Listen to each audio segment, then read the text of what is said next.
Hi,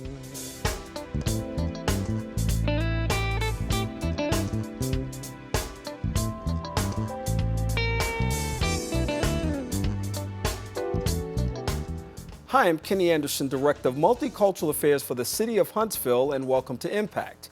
Each week we bring you information that we hope is exciting to you and informative at the same time. Today we have a very special guest. Her name is Dana Sims, and she's a 3-time cancer survivor. Today, she focuses on issues of holistic health through her own journey through naturopathic healing, and we're happy to have her on board today. She's also the owner of an organization called Head to Toe Change, LLC, and we're going to learn all about that today.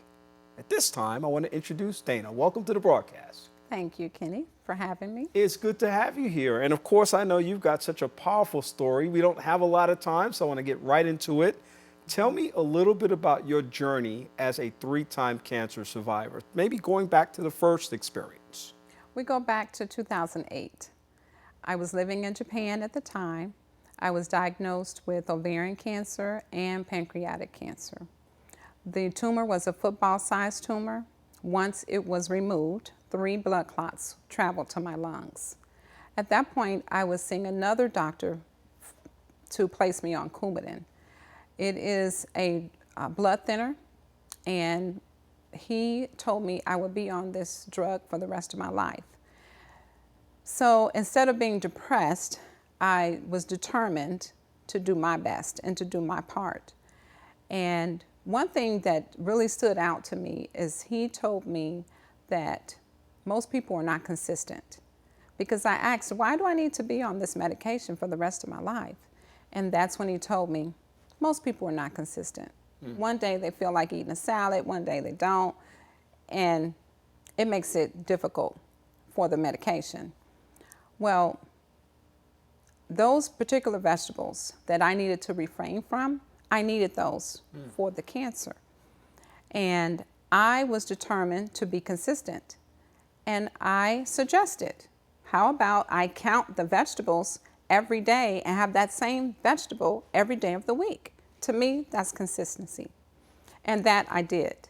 I had broccoli every Monday. I had spinach leaves every Tuesday, celery every Wednesday, cabbage every Friday. It didn't matter. I wrote it down and I presented it to the doctor every week. Before I knew it, I was off Coumadin in 8 months because of the consistency. Was that surprising to you in terms, I know you made the commitment, but oftentimes when people go a natural path, it doesn't necessarily work out. Was the results that you receive both affirming for you and also somehow motivating in terms of how you saw the whole experience? Yes, it did, because for one, I'm not a meat eater. So to take me off of my lifeline didn't make sense. So I needed to make it work for me. And if I had to stand at the counter and count 50 spinach leaves, that's what I did. And I mean, I did it every week. And I think it was most surprising to the doctor because he really did not believe that he would see those kind of results. Well, most traditional doctors wouldn't because they've been trained a certain type of way. So I imagine the medical professionals probably blew their mind. Yes, well, I was determined because I was running, practicing for a marathon, and I had 2 children, I had a husband, so life needed to go on. And I was very aware that there was power in food. It can either sabotage you or it can help you. Do you know what stage of the cancer it was at the time? Because those are 2 fairly deadly forms of cancer. It was stage 2. Okay.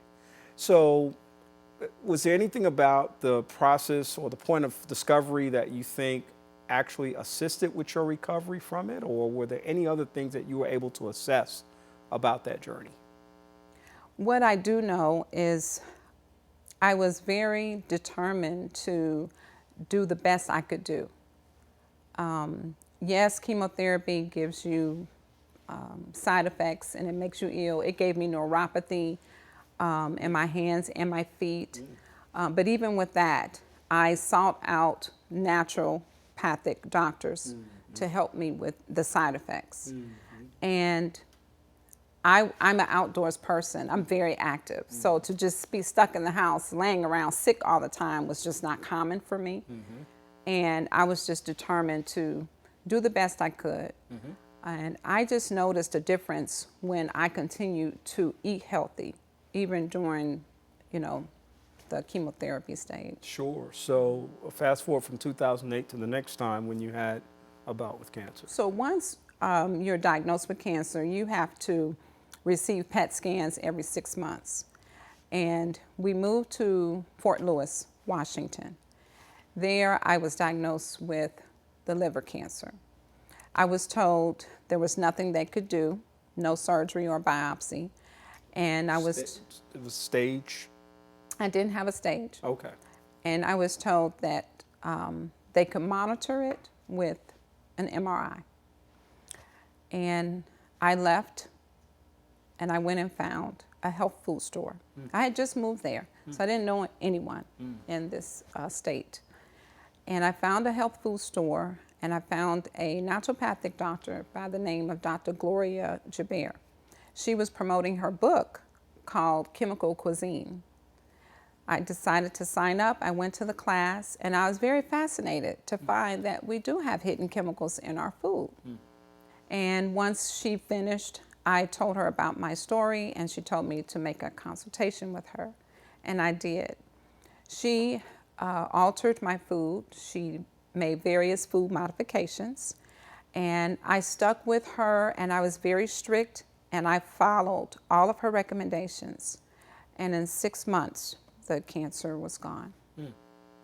And so today, where are you in terms of your status?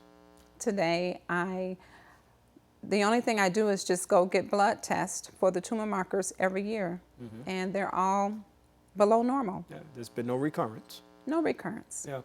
Do you have a history of cancer in your family? I do, on both sides. Okay. So from that perspective, I guess that was pretty much consistent with what often happens when people develop cancer, is a family history of it. Yes. Were there any other markers or any other things that you are aware of or became aware of that indicated that you might be more prone to be able to No, because when I had my genetic testing, it did not reveal any cancer. None. Yeah. And my aunt is still living, my mother's sister. My mother died at 42 with breast cancer, but her sister is still living, and she has since then had 3 cancers herself. She had genetic testing, however, mine did not match hers. Okay. So I am just blessed. God has really blessed me on this journey. And I just figured out that, we have to take control of our health. We have to seek out other alternatives. And when you have chemotherapy, you lose bone density. And so I found, even today, I work with a personal trainer, Jeffrey Robinson, and he owns J2 Fitness. And he has since then increased my bone density after working with him. Yeah, so you sound like you feel pretty good right now. I do. I'm excited. I will be practicing running because I am running the half marathon in November and the full marathon in December. Wow. Now, will this be, you said at the time that you discovered the first cancer that you were practicing for a marathon. Had you run a marathon before? No, I had never run a marathon before. And so will this be your first one? No, 2010. Okay. A year after finishing the chemotherapy, I ran a full marathon. Okay. In Hawaii. Okay. All right. So you're kind of a marathon person. I like it. I really enjoy it. Yeah. Well, I mean, we all have to have something alike. I mean, I like walking, so Yes. I walk and run. Well, good. Listen, somebody's got to do the marathon thing. That's a beautiful thing. And maybe one day I'll do it. I mean, I have aspirations also. I just haven't, It takes practice. Oh, absolutely. It's not something you just wake up one morning and say, No. I'm going to run a marathon. No. It's like most other things. You started Head to Toe Change LLC. When did you start that? I started it, to be honest with you, I was given a vision about it during my 3rd chemo treatment. So that was how long ago? So 2009. Okay. I dreamed about it. I had visions about it, that I was this medical missionary that went out to help people and to rejuvenate their body. And I wanted to help people to know that food was powerful and that it can enhance your health.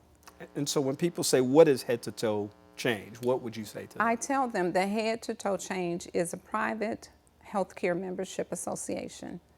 And it was created to enhance people's lives, give them the tools that they need, and really help them to be consistent. Because in today's society, we're not consistent. And I found that being in a grocery store, you need to know where the hidden chemicals are when we're shopping. We need to know the perimeter of the store, food that has no label. And Head to Toe can help you with that. We have an edible garden. We're teaching people how to cook because it's a whole new lifestyle. Okay. So you teach them how to shop, you teach them how to cook. How to shop. I teach them how to cook. I teach them things? how to make a meal plan for the week. We also do hair analysis based on their biochemistry. Okay, and that's for what? Because some people won't know what you're talking about. Right, a hair and tissue mineral analysis is a test to find if there are any imbalances in the minerals, if there's even an absorption issue. Oftentimes people are eating and they're not absorbing the nutrients from their food. It can reveal heavy metals that are in the liver. And it can also show if there's any imbalances in the endocrine system, i.e. the thyroid system or the adrenals. Okay, so a lot of hormonal kinds of things. Very much so. That regulate every aspect of our functioning. Yes. Okay. So how can people get more information about Head to Toe Change and the work that you do? Our website is www.head2toe.change.net. Okay. And the phone number is 256-625-5990.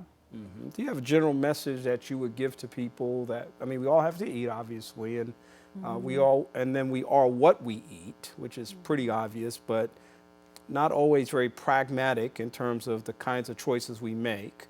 And like you said, there's a lot of inconsistency in the process out there of the relationship between nutrition and exercise and living and health as opposed to sickness. You have a general statement that you make to people with regards to the kind of work that you do and the importance of the information that you have to share with regards to the danger that exists Yes, by sir. not paying attention to these very basic fundamental things. Yes, sir. Our body talks to us, and oftentimes we don't listen. There are times when people eat food and they have no recollection that the pain could be coming from the food that they've just eaten. It doesn't take long. Food digests within 15 to 30 minutes to an hour. And if you have a migraine and you just eaten, then, you know, common sense will say maybe it was something you ate. And I find today that we don't make that connection. And with Head to Toe, that's my job. My job is to teach you how to make that connection. Yeah. Well, the other thing we don't realize is that a lot of people have been conditioned to traditionally respond to their pain by taking some kind of medication. And so there's a dependence that's created on that. And of course, we are talking a lot in our society about the opioid epidemic that's going on right now because of people trying to treat pain. We live in an overdiagnosed society, over-medicated society. That's what I personally believe. And I'm a mental health professional that dealt with lots of people for years regarding their mental and emotional challenges and working with psychologists and psychiatrists. So I recognize that, but also the whole notion of disease occurring at the cellular level. Yes. And people not recognizing that. I think that's what we don't process. I think we eat something like if I ate a whole box of Twinkies, for example, and I had, yeah, if I did, it's hypothetical. Don't ever do that, folks, by the way. If I had a whole box of Twinkies and had a stomach ache, then I would automatically think, oh yeah, I ate that box of Twinkies and that's why I'm feeling what I'm feeling. But we would not take the next step necessarily to understand how what we have ingested now is interacting with specific parts of our body at the cellular level that's breaking those things down, that are creating things like inflammation and other kinds of challenges. Right. That is the source of the problem. And so it's easy for us to think, I've got a headache, like you said, I'm going to pop a couple of aspirin Right. and everything should be okay, without really making that consistent connection between our nutritional commitments Right. and making a difference. So what I tell people is 75% of your health really is due to what you keep out. Yeah. You know? Yeah. If you avoid the inflammatory foods, Yeah. if you avoid the nightshades, if you avoid all these things that are not truly foods that are good for you, then you will see very good results. Yeah. Yeah, and you'll extend life, and you'll have better health, and lots of other great things. She is the owner of Head to Toe Change, LLC. She's Dana Sims, 3-time cancer survivor, and now on a mission to educate people regarding holistic health. Thank you for being on our broadcast today.